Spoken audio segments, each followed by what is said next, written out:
All right, guys, it is summertime here in East Texas, and it is hot. Supposed to get 95 today. It feels like it right now. Humidity should be right around that point too. Today, what I'm going to be doing here is we had a pretty decent harvest of corn. We got the freezer full of corn. We've been eating corn almost every day. Man, I just love corn, especially corn on the cob, because my wife will not allow me to buy corn at the store for fear that is genetically modified, which, who knows? You know, we just don't know. Plus, not to mention all the stuff they spray on there that could be glyphosate, because a lot of places do spray to keep the weeds down, and if it's genetically modified corn, then they have to spray it. It kills the weeds and the corn grows great. And then the herbicides we got to worry about, or I'm sorry, the pesticides we have to worry about, because you know when you get your corn at the store, there's no earworms in there or anything, you know. But here, I could say every single ear of corn had an earworm right at the top. And as I said in my past videos, you just cut that off and enjoy the rest of the corn. So anyways, the only time I can eat corn, or any time I'm allowed to eat corn, is when I grow my own. So that's the best kind, right? Anyways, today I got these stalks here I have to take down. I got to pull them out of the ground. I have to prepare the soil again. I put weed fabric here, and I put a hole every foot going all the way down my rows for the corn, because it'll keep the weeds down. Unfortunately, I didn't have enough weed barrier cloth in the middle between the rows where they can meet and overlap each other. So the weeds grew in between, and I have a watering system here with soaker hose going all the way down. So on those dry days, hot dry days, I hook up the hose there and it waters the rows of corn with no problem. So again, I'm going to pull these out, prepare the soil. I'm going to be planting a variety called Serendipity. It is a new variety. It's, what do they call it? 75% enhanced. Let me check my notes. I'm pretty sure it was a 75% enhanced, you know what? And 25% super sweet. That's what it was. I can't find it right now. I had it pulled up here. I don't know where it's at. But anyways, 75% enhanced, 25% sweet, and they call it a triple sweet corn, new variety. So I want to try it out. I tried the G90. My last harvest I had 3 rows of G90. And it was pretty good, very good, nice and crunchy and sweet. Now the candy corn, I had 2 rows here and another 2 on the other side. That was very sweet too, but the texture was different. I don't know if you guys ever ate candy corn before, and that's candy corn spelled with a K. It's chewy, like, I don't know, it's just, you put it in your mouth, instead of it just falling all apart, it becomes like a clump and it's all chewy, and it sounds weird, but it tastes pretty good, but it's just the texture is different. So I don't know how else to explain it. It's just a very chewy texture to it, like gummy. It's weird. I don't know how else to explain it. But it was good. I didn't mind it. Didn't mind it one bit. I guess that's why they call it candy corn. Not so much because it's super sweet like candy, but because it's chewy, I guess. I don't know. So I got that going. I have garlic that I have to pick. I got my mother-in-law picking it right now, actually. And a little upset, a little disappointed with that variety. It was a Sicilian, or it is a Sicilian garlic. And the Sicilian garlic is stronger. It's got more garlicky flavor to it. I make a nice garlic and oil dish, pasta dish, and use raw garlic for that. And I've always used my family's Italian, And we lived in Italy for a few years, or a couple years. And I remember eating garlic, pasta with garlic and oil there, and using garlic in general for food. And it was much stronger. But here, man, I'm always adding cloves of garlic, and it's like it's just not garlicky enough, you know. Come to find out that the Sicilian garlic is a different variety and it's stronger. So I bought that, and the heads that I received, the head of garlic, to plant, they were pretty good size. But unfortunately, this year they didn't do too well. And I don't know why. If you guys know why the heads of the bulbs don't get big like they're supposed to, let me know in the comments below if you had any experience with bulbs, the garlic being small. I planted them roughly 6 inches apart. They looked like they had plenty of room, you know, so I don't think they were crowded. But they may have been, I don't know. But they smell fantastic, man. If you've ever picked garlic, you just smell it. It just smells so good. So I got that going right now. Peaches. We just harvested some peaches. I got 4 peach trees here. That this is the first year where they're really producing peaches. We picked some last night, probably a 5-gallon bucket full, and we got the trees are still loaded with them right now. And we ate some last night and some for breakfast too with our cereal. Oh, so good. Very, very, very sweet. I don't know the variety. I wish I knew, because when I bought these 4 trees, I bought them that said nectarines, because I like nectarines. I don't like the fuzz on the peaches that much, but I like the taste. But anyways, I bought nectarines thinking I bought nectarines, and they ended up being peaches. So I don't know. What are you going to do? I'll still enjoy them. Also this year, we produced tons of tomato sauce. Out of the 252 plants that I planted, and we had 2 extra beds too, we had extra plants. But most of them were from the 252 plants that I planted on the cattle panel trellises. We produced a total of this year, we processed, over 700 pounds of tomatoes. Now, not all that was tomato sauce, of course, because after you start processing them, you start cutting out all the bad parts. The ones that were rotting, we get rid of those, give those to the chickens.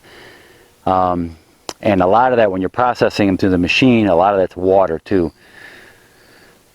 When you're cooking it down, you produce a lot of water. So about a third of that 700 pounds is probably tomato sauce. The only thing that I got a little upset about this year is we got, I don't know, it's weird, freak rains. We were getting a lot of rain lately, which is kind of abnormal for this time of year. Usually it's very dry. But it's a blessing, you know. It waters the garden. It keeps us from having to water the garden. But we got a little bit too much rain a few days prior to picking the tomatoes, and you know they just swell up and some of them split. But they retain a lot of water that way. And we did get a lot. The tomato sauce was a little on the watery side, but they were super ripe. And when they're super ripe, you talk about sweetness. Oh, this has to be at the same level as what my mom used to make. Right there, sweetness. I didn't add no sugar. All we do is saute some onions, and when they're just about getting transparent and they're kind of half cooked, throw in some garlic in there, some minced garlic, and saute that for about a minute. Don't burn the garlic. 1 minute for the garlic, and then throw your tomato sauce in there and add your salt and stuff like that, and it comes out just a very simple tomato sauce. Sweet, zero acidity. It was just wonderful, man. I was so happy. Alright, so what I have to do now is pull the corn stalks up out of the ground, but I can't pull them through the weed fabric because the hole is too small for the root system. So I'm going to be pulling them up, disconnecting the root systems, chopping them off, and lay the stalks of corn stalks aside to where I can mulch those later. And when I remove the weed fabric to amend the soil, then I can just take the bulbs that are already detached and get rid of those. So you can see this one here, I'm not able to, let me shake the dirt off, not able to pull it through the hole. So all I got to do is just get this, cut that off. We'll mulch this up here. And then when I take the weed fabric off, these will just come right off and I can toss those.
Alright, so that was fun. Sorry that I'm a sweaty mess here, but it's 95 degrees and it's Texas. It's hot. Anyways, you're probably wondering why I even bothered putting weed barrier cloth down here if I got all these weeds here. If you give a weed an inch, it will take a mile, right? You know the saying. The weeds that are coming up out of the holes in the weed fabric there where the corn didn't germinate. And not only that, where the corn was, weeds managed to come out of there too. Plus, a little farther down, it was a 3-foot weed fabric, and in between the rows, I didn't have quite enough. I should have used 4-foot weed fabric instead of 3, but my bad. It didn't quite overlap in the middle. Some areas were, 4, 5, 6 inches apart, and the weeds just grew out of control. So that's what you're seeing. But actually, underneath that weed fabric, there is no weeds. So what I'm going to do is I'm going to pull up the weed fabric. Well, first I might end up weed eating this all down, and it's a lot of work. That's all there is to it. But I'm going to pull it up, pull the weeds out, and then take all the corn stumps, now we can say, take that all out and start amending the soil.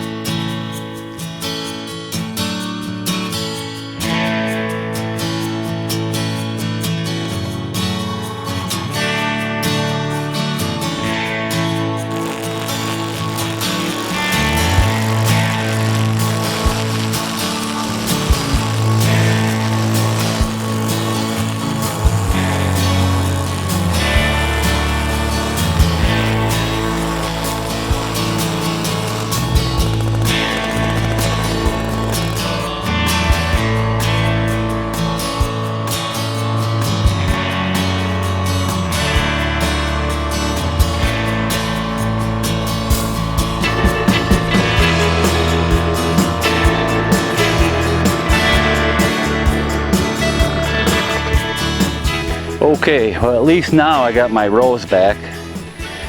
See what happens when you let things go? My intentions in the beginning were, yeah, I'll lay this down.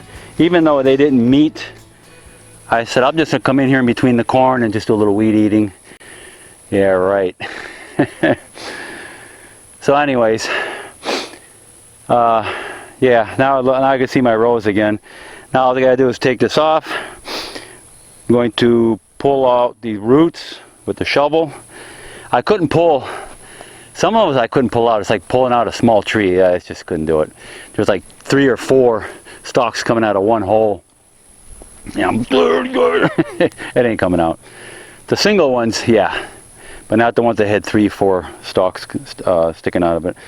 So anyway, I'm just going there with a shovel and just plop them right out. All right, now I just undid one side and flipped it over. Now I'm just going to get a shovel and start taking these out. Like I said, I couldn't pull them by hand, a lot of these.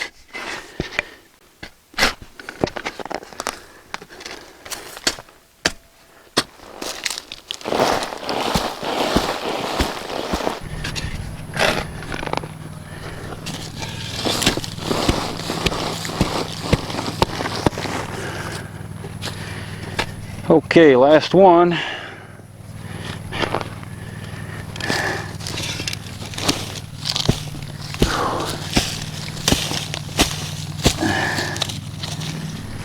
All right. Well, that was fun. It is hot out here. Let me take you a screenshot of what the temperature is out here. I'm gonna put that up. Let's see. I'm gonna put that up here. It's a hot one. Extreme heat, they say. The key is, of course, staying hydrated. But I use, what is it called? Trace minerals drops. I'll put that right. Well, I'm sorry, right here. Trace mineral drops in your water. It remineralizes your water. In your body, of course, when you drink it, and it really, really works. Okay, because when you're sweating all the salt, right? And you got to replenish all that, all the minerals and salt. And man, that stuff works great. I put like in a tall glass, I'll put 15 drops, but in my big bottle that I bring out here, my cooler, I'll probably put 30 drops in that. And I have 2 of those big bottles, and boy, those go down good. It makes the water taste really good too. Good stuff.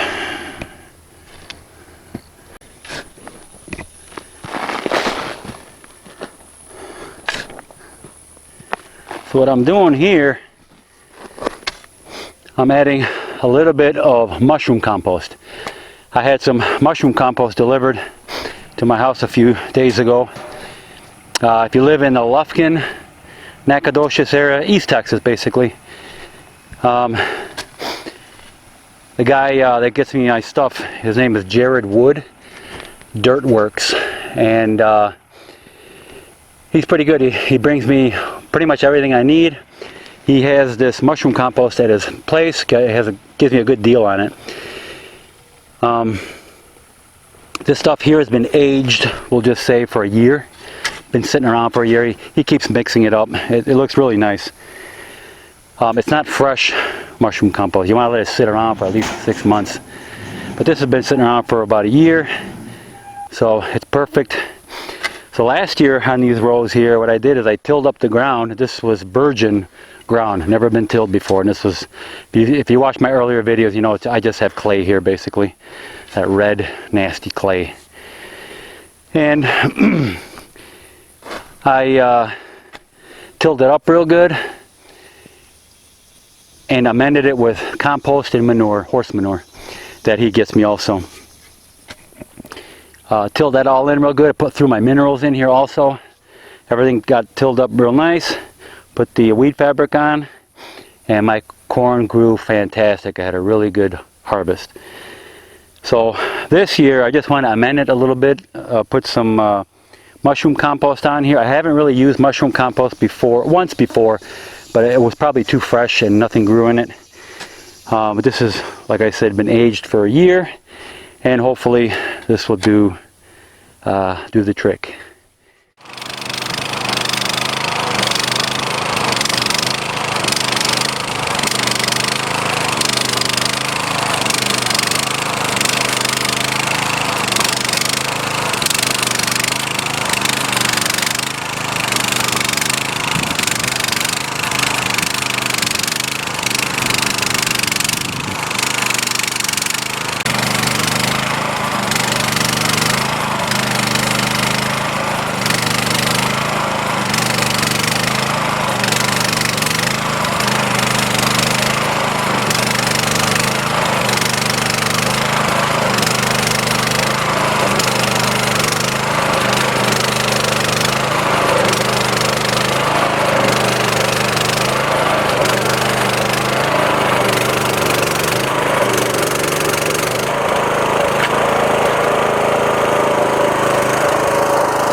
All right, so now I'm ready to put the plastic back down on my rows.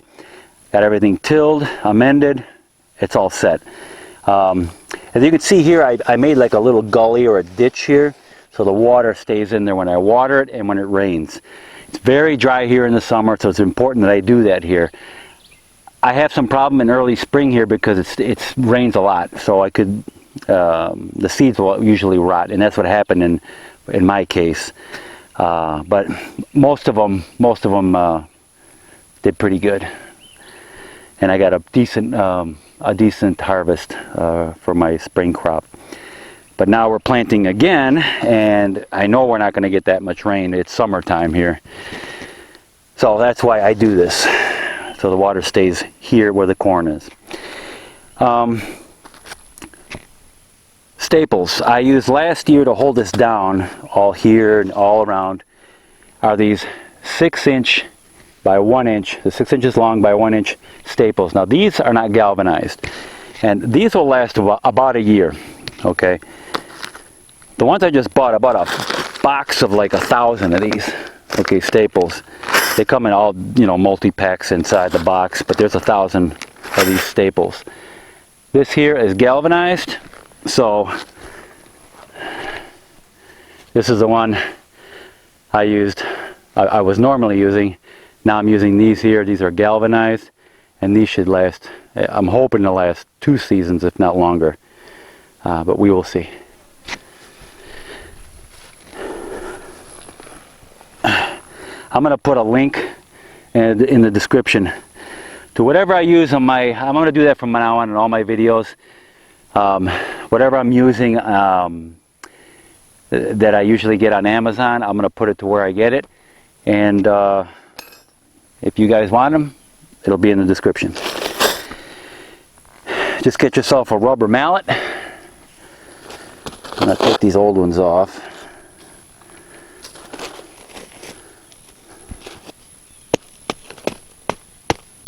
And it's that easy. And then we're going to staple this all down. Now I don't want to put this too tight here, because I want this to stay down, so I'm going to put it like that. Maybe put a staple here every so often, and that should do it.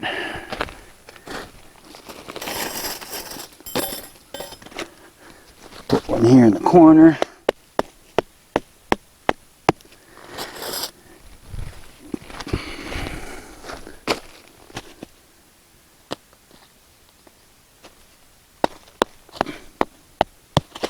These old ones, get rid of them.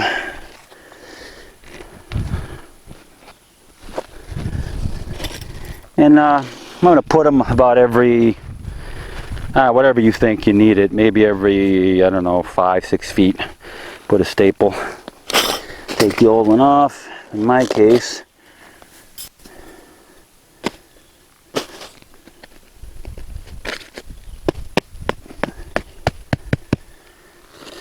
Keep on going.